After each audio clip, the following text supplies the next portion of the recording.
Jamaica's airports are in need of essential upgrades. Transport Minister Robert Montague says they're lacking key facilities and technology to compete on the global stage. He was speaking at the 45th anniversary of the Airports Authority of Jamaica.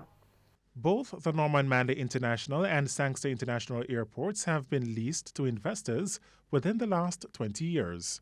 A move the Airports Authority of Jamaica saw as necessary in developing and modernizing the facilities.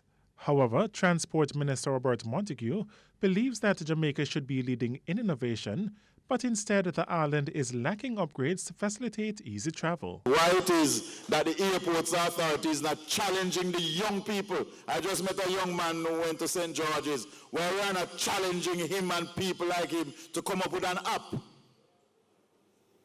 that will make travel easier. Why we don't have more kiosks in immigration? Why we don't have cameras being designed and paid for by the Airports Authority that use facial recognition to give me a boarding pass? Why it is I still have to fill out the immigration form? Why it is I still have to walk almost a mile from departure to the gates? Why I don't have a moving passageway? Where are the golf carts in our airports? I went to the Turks Islands, and they have a drive-through immigration and customs. Drive-through. One to in Jamaica. Mr. Montague argues that the lack of urban planning creates major challenges for the country's infrastructure.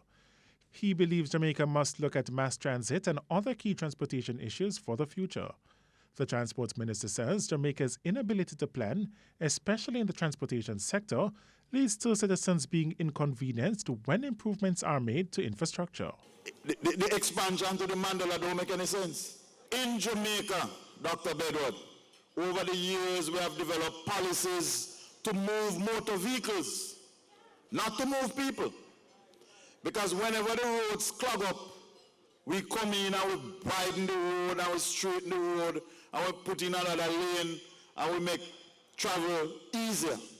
And as you widen the road, more people buy cars. O'Shane Masters, TVJ News.